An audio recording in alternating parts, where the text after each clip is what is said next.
നമസ്കാരം. അങ്ങനെ നമ്മൾ നവരാത്രിയുടെ പുണ്യം പേർന്ന കാലങ്ങളിലൂടെ കടന്നുപോയിക്കൊണ്ടിരിക്കുകയാണ്. അതെ, നമ്മൾ 6ാമത്തെ ദിവസത്തിലേക്ക് എത്തിച്ചേർന്നേക്കുകയാണ്. ഈ ദിവസം ദുർഗാദേവിയുടെ ഭഗവതിയുടെ കാർത്യായനി എന്ന ഭാവത്തിനെയാണ് ആദരിക്കുകയും ആരാധിക്കുകയും ചെയ്യുന്നത് ലോകമെമ്പാടും. ഇന്നലെ നമ്മൾ സ്കന്ദമാത എന്ന ഭാവത്തെ കുറിച്ച് പറഞ്ഞു.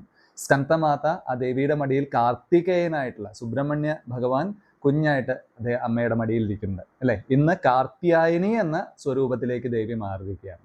ഇന്നലെ നമ്മൾ രാജമാതൃഭാവമാണ് കണ്ടതെങ്കിൽ ഇന്ന് അമ്മ പുതിയൊരു ഭാവം സ്വീകരിച്ചിരിക്കുകയാണ്. ഈ കാർത്യായനി ഭാവത്തിന് പുറകിൽ രസകരമായിട്ടുള്ള ഒരു ഭക്തിയുടെ മധുരം തുളുമ്പുന്ന കഥയുണ്ട്.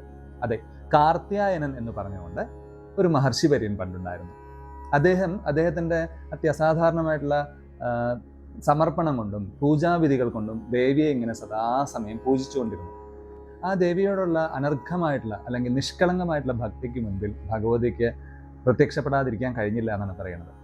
അപ്പോൾ ആ കാർത്തികേയൻ്റെ മറ്റൊരു ക്വാളിറ്റി എന്താണെന്ന് വെച്ചാൽ അദ്ദേഹം യാതൊരു കാര്യങ്ങളും ദേവിയോട് ആവശ്യപ്പെടാറില്ല. എന്താഗ്രഹം വന്നാലും ഈശ്വരേച്ഛ, അങ്ങനെ എന്ത് സങ്കടം വന്നാലും സന്തോഷം വന്നാലും എല്ലാം ഈശ്വര കൃപ, അങ്ങനെ ഒന്നും ആവശ്യപ്പെടാതെ പൂർണ്ണമായിട്ടും ഭക്തിക്ക് വേണ്ടി മാത്രം പൂജ ചെയ്തിരുന്ന ഒരു നിഷ്കാമ ഭക്തൻ എന്നാണ് അതിന് പറയുക ഭക്തിശാസ്ത്രങ്ങളിലൊക്കെ. ഒന്നും ആവശ്യമില്ല, ഈശ്വരനെ സ്നേഹിക്കാൻ വേണ്ടി മാത്രമായിട്ട് പൂജകളും ആചരണങ്ങളൊക്കെ ചെയ്യുക. അങ്ങനെ ഒരു ഭാവത്തിലാണ് കാർത്യായന മഹർഷി നടന്നത്. ഇത് നാരദ ഭക്തിസൂത്രത്തിലും പറയുന്നുണ്ട്. പൂജാദിഷു അനുരാഗ, അത് പരാശരന്റെ അദ്ദേഹത്തിന്റെ അഭിപ്രായം അനുസരിച്ച് പൂജാവിധികൾ, പൂജ ചെയ്യുന്നതിന് അല്ലെങ്കിൽ ആരാധനാനുഷ്ഠാനം സ്നേഹത്തോടെ ചെയ്യാനുള്ള ഒരു അഭിനിവേശം ഭക്തന്മാർക്ക് ഉണ്ടാകും. ഇതൊരു വലിയൊരു ലക്ഷണമാണെന്ന് പരാശര മഹർഷി പറഞ്ഞിട്ടുണ്ട്. അപ്പോൾ കാർത്യായന മഹർഷി അദ്ദേഹം ഈ ഭാവത്തിൽ നിഷ്കാമമായിട്ട് നിഷ്കളങ്കമായിട്ട് ദേവിയോട് ഇങ്ങനെ പൂജ ചെയ്ത് ദേവി പ്രത്യക്ഷപ്പെടുകയാണ്. അങ്ങനെ പ്രത്യക്ഷപ്പെട്ടപ്പോൾ ദേവി ചോദിച്ചു, എന്താണ് നിനക്ക് വേണ്ടത്? അദ്ദേഹം വീണ്ടും പറഞ്ഞു, എനിക്കൊന്നും ആവശ്യമില്ല. പിന്നെയും ചോദിച്ചു കഴിഞ്ഞപ്പോൾ അവസാനം അദ്ദേഹം പറയുകയാണെങ്കിൽ, അവിടുന്ന് എൻ്റെ മകളായിട്ട് പിറന്നാലും. ദേവി പുഞ്ചിരി തൂക്കിക്കൊണ്ട് സമ്മതിക്കുകയാണ്. അങ്ങനെ കാർത്യായനൻ എന്ന ആ ഭക്തന്റെ മകളായിട്ട് ആര് ജനിക്കുകയാണ്? ദേവി ജനിക്കുകയാണ്. അതാണ് കാർത്യായനി എന്ന പേരിൽ നമ്മൾ ദേവിയെ ഭജിക്കുന്നത്. കേരളത്തിൽ തന്നെ കുമാരനല്ലൂർ കാർത്യായനി മഹാമായ എന്ന് പറഞ്ഞ വലിയൊരു ക്ഷേത്രമുണ്ട്. നിങ്ങൾ കേട്ടിട്ടുണ്ടാവും. ഐതിഹ്യമാലയിൽ ഒക്കെ വളരെ പ്രശസ്തമായിട്ടുള്ള ഒരു കഥയാണത്. സമയം കിട്ടുമ്പോൾ നിങ്ങൾ വായിച്ചു നോക്കുക. കുമാരനല്ലൂർ കാർത്യായനി മഹാമായ എന്നൊരു ചാപ്റ്റർ തന്നെയുണ്ട്. അപ്പോൾ ആ കാർത്യായന മഹർഷിയുടെ മകളായിട്ട് ജനിച്ചു. നോക്കൂ, കഴിഞ്ഞ ദിവസം രാജമാതാവായിട്ട് മാതൃത്വഭാവവും ആത്മാഭിമാനവും ആയിട്ടുള്ള ഒരു ശക്തി സ്വരൂപിണിയായിട്ട് ദേവി നിന്നപ്പോൾ ഇവിടെ ഒരു അരുമക്കിടാവായിട്ട്, തൻ്റെ സ്വന്തം ഭക്തന്റെ സന്തോഷത്തിന് വേണ്ടി ഒരു അരുമക്കിടാവായിട്ട് മകളായിട്ട്, കാർത്യായന മഹർഷിയുടെ മകളായിട്ട് ദേവി എന്ത് ചെയ്യാണ്? അവതാരം ചെയ്തേക്കുക. അപ്പോൾ ഇത് ഈശ്വരൻ്റെ ലീലാവിലാസങ്ങളെക്കുറിച്ച് പ്രതിനിധീകരിക്കുന്ന ഒരു കഥയാണ്. അതെ, സ്നേഹത്തിൽ തുളുമ്പുമ്പോൾ, ഭക്തിയിൽ നമ്മൾ കൂടുതൽ മുഴുകുമ്പോൾ ഈശ്വരൻ നമ്മുടെ മുമ്പിൽ കുഞ്ഞായിട്ടും അമ്മയായിട്ടും കൂട്ടുകാരനുമായിട്ടൊക്കെ നമ്മുടെ മുമ്പിൽ കളിയാടുന്ന ഭക്തന്മാരുടെ അനുഭവമാണ്. ഇതിനെ സാധൂകരിക്കുന്ന ഒരു കഥയാണ് കാർത്യായനി മഹാമായയുടെ കഥ എന്ന് പറയുന്നത്. അത് മാത്രമല്ല, ഗുരുദേവ് പറയുന്നത് ദേവി ഈ പ്രപഞ്ചം മുഴുവനും വിരാജിക്കുന്ന ചൈതന്യമാണെങ്കിലും ആ ഭക്തന്മാരുടെ സംതൃപ്തിക്ക് വേണ്ടി എന്തും ചെയ്യുന്ന ഒരു ചൈതന്യമാണ്. അത് ഈ ഭാവത്തിൽ കൂടുതൽ എന്തായിരിക്കും? കൂടുതൽ പ്രകമ്പനം കൊള്ളും. അതായത് മറ്റുള്ളവർ എത്രത്തോളം തൃപ്തമാക്കാം, എത്രത്തോളം സന്തോഷിപ്പിക്കാം എന്നത് സദാ ചിന്തിച്ചുകൊണ്ടിരിക്കുന്ന ദേവിയാണ്. അപ്പോൾ ഭക്തദാസൻ എന്ന് മഹാവിഷ്ണുവിനെ കുറിച്ച് പറയാറുണ്ട്. അതേ ഫോമാണ് ദേവിയുടെ. ഭക്തന്മാരുടെ ദാസിയായിട്ട്, ഭക്തന്മാരുടെ സന്തോഷത്തിന് വേണ്ടി എന്തും ചെയ്യുന്നവൾ എന്ന ഒരു പ്രത്യേകത കൊണ്ട് ഈ ദേവി ചൈതന്യത്തിനുണ്ട്. ഇപ്പോൾ ഗുരുദേവ് ഇതിൻ്റെ ഒപ്പം മറ്റൊരു കാര്യം പറഞ്ഞിട്ടുള്ളത്, കാർത്യായനൻ എന്ന ആളുടെ പേരിൽ അറിയപ്പെടുകയാണ് ചെയ്യുന്നത്. അതായത് ഇപ്പം അച്ഛന് മകളുണ്ടെങ്കിൽ അച്ഛൻ്റെ പേരിലാണ് മകൾ അറിയപ്പെടുക അല്ലേ. ഇനിഷ്യലും ഒക്കെ നമ്മൾ എടുക്കുമല്ലോ, സർനെയിമിലൊക്കെ അറിയപ്പെടുക. അതെ, അപ്പൊ ഭക്തന്റെ പേരിൽ അറിയപ്പെടുന്ന ദേവി. സാധാരണ ഭഗവാന്റെ പേരിൽ നമ്മൾ സ്ഥലങ്ങളൊക്കെ അറിയപ്പെടുന്നത് കേട്ടിട്ടുണ്ട് അല്ലേ. ഗുരുവായൂപുരം എന്നൊക്കെ കേട്ടിട്ടുണ്ട് നമ്മൾ. അതുപോലെ ഇവിടെ ഭക്തന്റെ പേരിൽ ഭഗവാൻ അറിയപ്പെടുകയാണ് ചെയ്യുന്നത്, അല്ലെങ്കിൽ ഭഗവതി അറിയപ്പെടുകയാണ് ചെയ്യുന്നത്. അപ്പോൾ ഗുരുദേവ് പറഞ്ഞ ഇതാണ്, സാധാരണ ഋഷിവര്യന്മാരൊക്കെ അല്ലെങ്കിൽ സ്പിരിച്വലി ഉള്ള എല്ലാവരും പറയും, നമ്മുടെ ഐഡന്റിറ്റി കളയൂ, നമ്മുടെ ഇടുങ്ങിയ ചിന്താഗതികളെല്ലാം മാറ്റൂ, ഇതൊന്നും ആവശ്യമില്ല എന്ന് പറയുമ്പോൾ ഇവിടെ ദേവി നിങ്ങൾ എങ്ങനെയാണോ അതേപോലെ തന്നെ സ്വീകരിക്കാൻ ദേവി റെഡിയാണ്. അപ്പോൾ നോക്കൂ, കാർത്യായൻ എന്ന മഹർഷിയുടെ എല്ലാ ക്വാളിറ്റീസും ആഗിരണം ചെയ്ത് അദ്ദേഹത്തിൻ്റെ പേരിൽ അറിയപ്പെടുക എന്ന് പറയുമ്പോൾ നമ്മൾ ഈ ഗുരുദേവ് പറയുകയാണ്, ഈശ്വരൻ്റെ മുമ്പിൽ നമ്മൾ എന്താണോ എങ്ങനെയാണോ അതനുസരിച്ച് തന്നെ ഈശ്വരന് നമ്മളെ എന്ത് ചെയ്യാൻ കഴിയും, നമ്മളെ സ്വീകരിക്കാനും അത് നമ്മളെ സാന്ത്വനിപ്പിക്കാനും കഴിയും. അപ്പോൾ നമ്മുടെ മുമ്പിൽ പലപ്പോഴും നമ്മുടെ മുമ്പിൽ വിഘാതമായിട്ട് നിൽക്കുന്ന നമ്മൾ തന്നെ ഉണ്ടാക്കി വെച്ചിരിക്കുന്ന ചില ചട്ടക്കൂടുകളുണ്ട് ഇല്ലേ? ആ ചട്ടക്കൂടുകൾ ഉണ്ടായാലും ഇല്ലെങ്കിലും ഈശ്വരൻ നമ്മളിലേക്ക് ഇറങ്ങി വരാൻ യാതൊരു പ്രശ്നവുമില്ല. അപ്പോൾ ഇതൊരു വലിയൊരു കാര്യമാണ്, വലിയൊരു പോയിന്റുമാണ്. നമ്മളെപ്പോഴും നമ്മുടെ ഇടുങ്ങിയ ചിന്താഗതികളും നമ്മൾ ചെയ്ത തെറ്റ് ശരി ഇതുമൊക്കെ ആയിട്ട് കണക്ട് ചെയ്തുകൊണ്ട് നമ്മൾ എന്ത് ചെയ്യും, നമ്മൾ ഈശ്വരനെ അളക്കാൻ പോകും. അപ്പോൾ ഇതിൻ്റെ ആവശ്യമില്ല. ഈശ്വരൻ സദാ, അല്ലെങ്കിൽ ദേവി സദാ, അല്ലെങ്കിൽ അമ്മ ഭഗവതി സദാ കാരുണ്യരൂപിണിയാണ്, നമുക്ക് വേണ്ടി എന്തും ചെയ്യാനായിട്ട് റെഡിയായിട്ട് നിൽക്കുകയാണ്. ഈ കാർത്യായനി ദേവിയുടെ ഉപാസന ഭാഗവതത്തിൽ വരെയും വരുന്നുണ്ട്. ഭാഗവതത്തിലെ ഗോപികമാർക്ക് ഭഗവാനോടുള്ള അനുരാഗം കൂടി ഈ കാർത്യായനി മഹാദേവിയുടെ മുമ്പിലാണ് അവർ പൂജകളും പ്രാർത്ഥനകളും അർപ്പിക്കുന്നത്. ആരെ കിട്ടാൻ വേണ്ടി? ശ്രീകൃഷ്ണ ഭഗവാന് അവർക്ക് ഓരോരുത്തർക്കും ലഭിക്കാൻ വേണ്ടിയിട്ട്. അതിന് പ്രശസ്തമായിട്ടുള്ളൊരു ഒരു ശ്ലോകം കൂടിയുണ്ട്. കാർത്യായനി മഹാമായേ മഹായോഗിന്യതീശ്വരി നന്ദഗോപസുതം ദേവിം പതിമ്മേ കുരുവേ നമഃ. ആ ഭൂലോക വൈകുണ്ഠനാഥനായിട്ടുള്ള ആ കാർവർണനായിട്ടുള്ള കണ്ണൻ എൻ്റെ ഹൃദയത്തിൽ എൻ്റെ പതിയായിട്ട് മാറണമെന്ന് ഗോപികമാര് പ്രാർത്ഥിച്ചതും ആരുടെ മുൻപിലാണ്? ഈ ദേവിയുടെ മുൻപിലാണ്, കാർത്യായനി ദേവിയുടെ മുൻപിലാണ്. അപ്പോൾ ഈ ദേവി വളരെയധികം ഭക്തവാത്സല്യം കൊണ്ടും ഭക്തന് വേണ്ടി ഏത് അളവിലേക്ക് ഇറങ്ങാനും പറ്റുന്ന ഒരു സൗമ്യമായിട്ടുള്ള സങ്കല്പമാണ്. അപ്പോൾ ഈ ദിവസം എല്ലാ തരത്തിലുള്ള അഭീഷ്ടങ്ങളും എല്ലാ തരത്തിലുള്ള ആനന്ദവും സ്വസ്ഥതയും ശ്രേയസ്സും പ്രേയസ്സും ഭൗതികവും ആത്മീയവുമായിട്ടുള്ള എല്ലാ അനുഗ്രഹങ്ങളും നൽകിക്കൊണ്ട് ദേവി നമ്മളെ എന്ത് ചെയ്യാണ്, കൂടുതൽ ആ പൂർണ്ണതയിലേക്ക്, ആ ഒരു സംതൃപ്തിയിലേക്ക് നമ്മളെ കൊണ്ടുപോവുകയാണ്.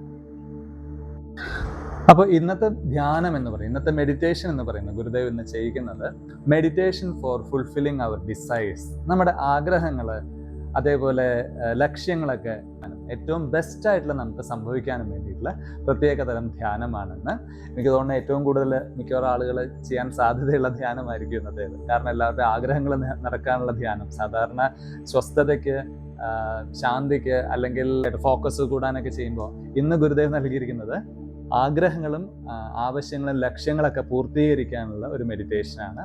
അപ്പോൾ നന്നായിട്ട് ഉപയോഗിക്കുക ഇന്നത്തെ മെഡിറ്റേഷൻ എന്ന് പറയുന്നത്.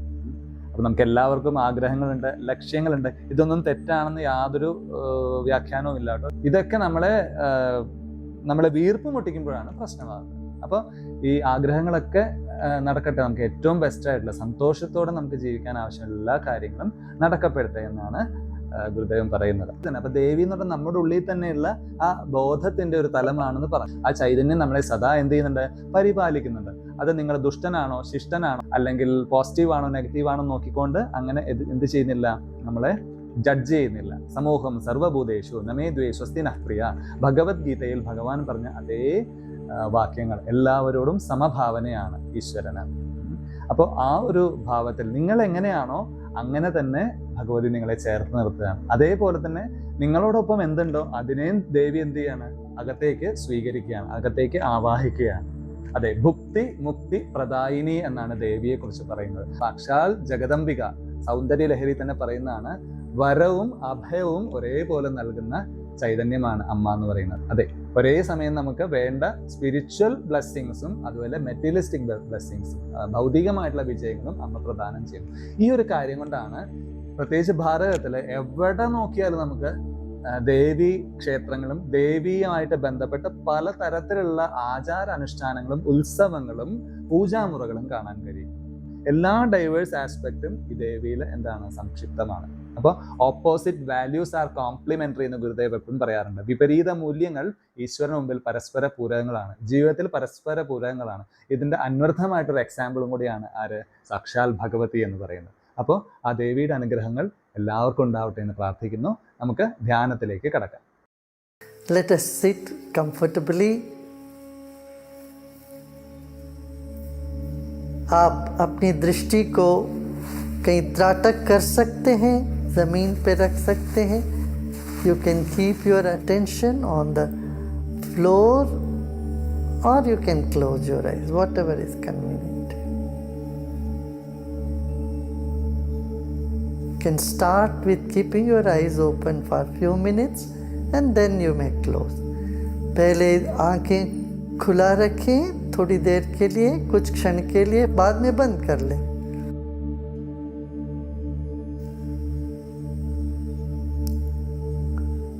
आपका नाम यदि भगवती ने ले लिया हो, आपके पुत्री के रूप में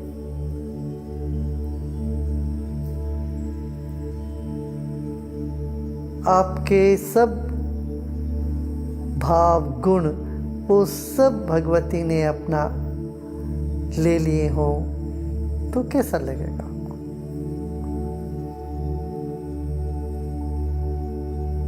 जो कुछ भी आप हो और आपके पास है वो सब आपको छोड़ना ही है. वो सब भगवती ले लेती है, वो उनका हो गया, ऐसे मान लें.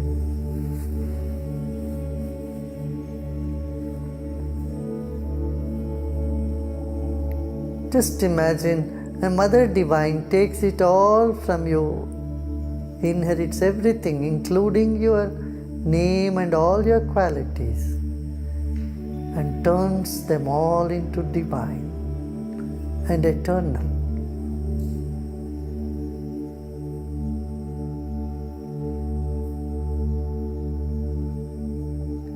The I in you is being taken away by the Mother Divine.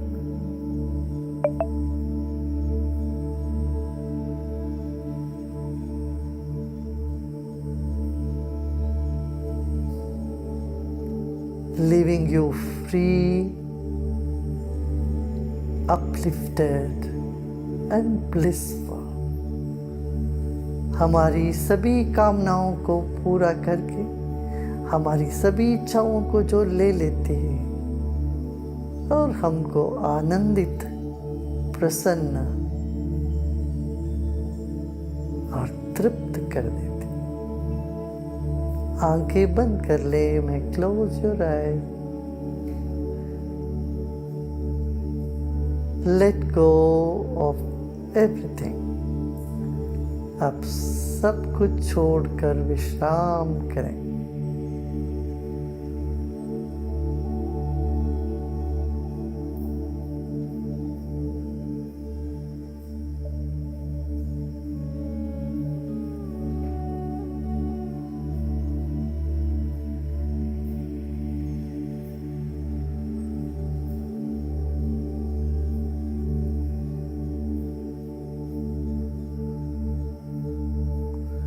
Let go everything and just rest.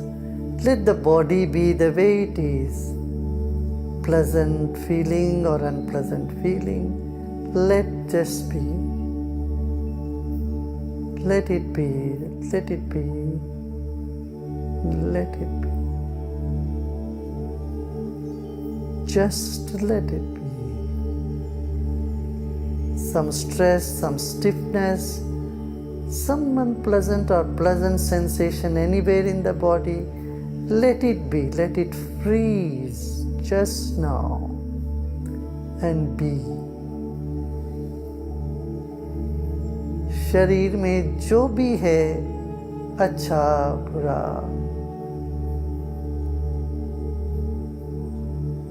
सुख और दुख और दर्द जो भी है, वैसे शिला रूप में हो जाए.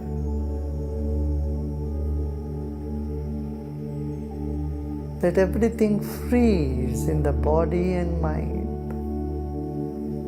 शरीर और मन स्तब्ध हो जाए.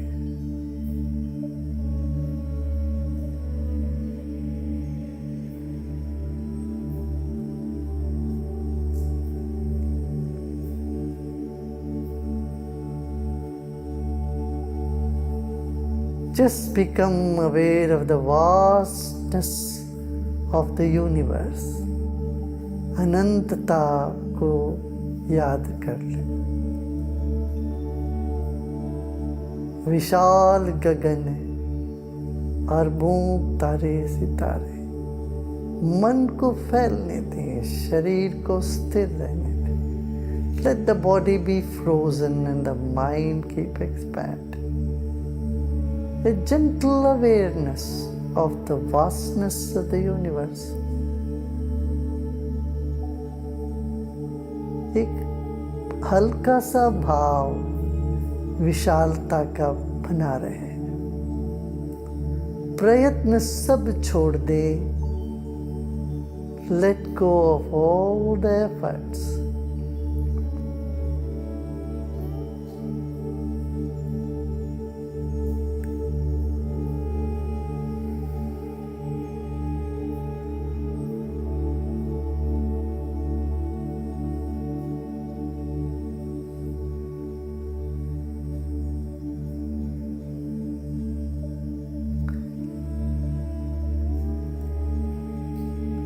अब मन को फैलाने की चेष्टा भी छोड़ते हैं। Even let go the least effort of trying to expand. Let go and let be.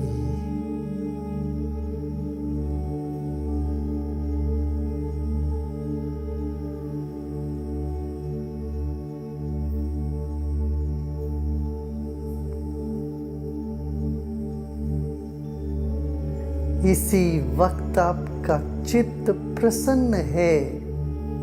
प्रसन्न करने की आवश्यकता नहीं, वो है ही। This moment your mind is blissful, is in a pleasant state. It is. Don't have to do anything for it.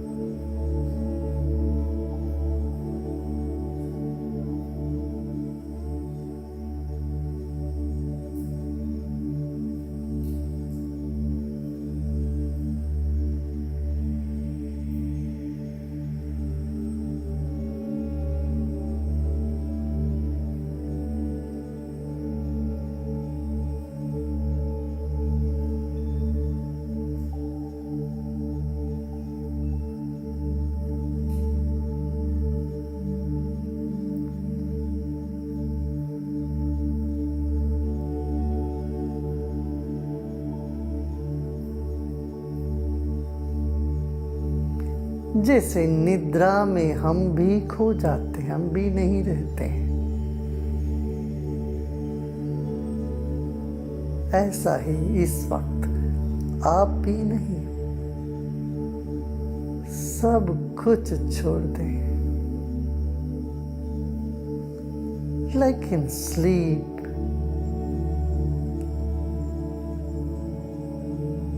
even the awareness is dissolved. Let it be.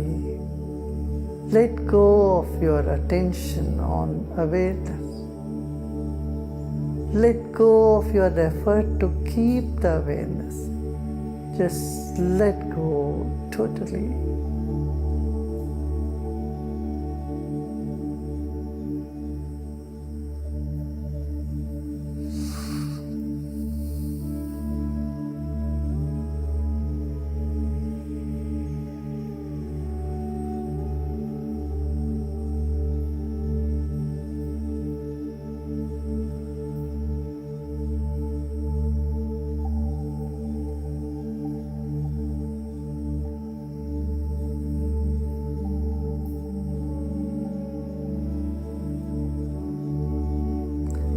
इन सब के बीच में माँ का ज्योत है, ज्योति रूप में।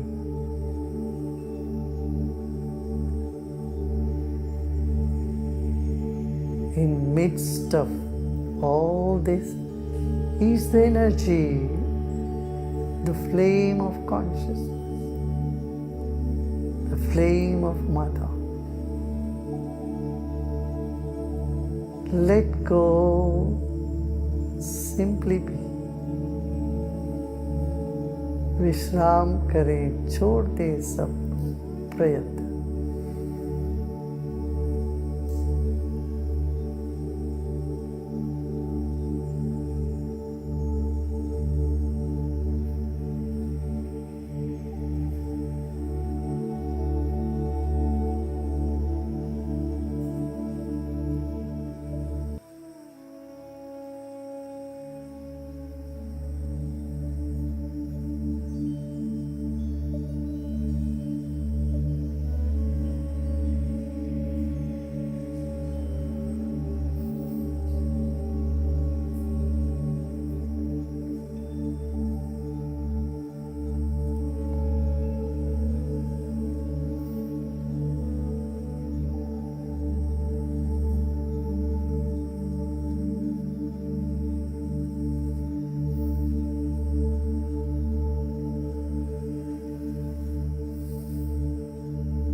Om Shanti Shanti Shanti.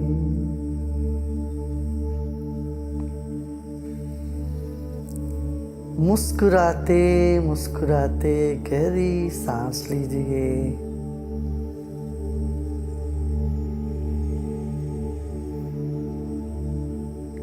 और धीरे धीरे सांस छोड़े।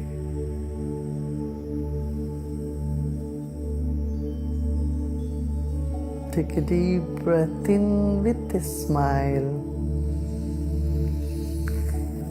and breathe out with a sense of contentment.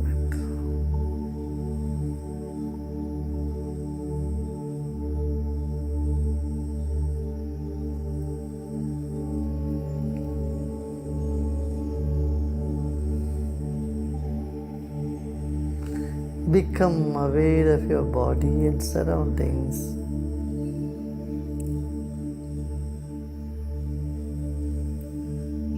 And slowly and gradually you may open your eyes. धीरे धीरे आप आंखें खोल सकते हो।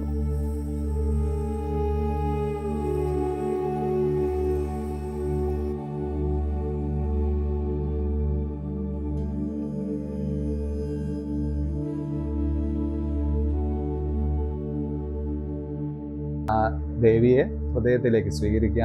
ഭക്തിയിൽ വീണ്ടും വീണ്ടും ഉണരാനും അതേപോലെ സ്വസ്ഥതയിൽ ജീവിക്കാനും ശാന്തിയിൽ ജീവിക്കാനുള്ള എല്ലാ ഐശ്വര്യവും അനുഗ്രഹവും ഉണ്ടാകാൻ പ്രാർത്ഥിക്കുന്നു. ജയ് ഗുരുദേവ്.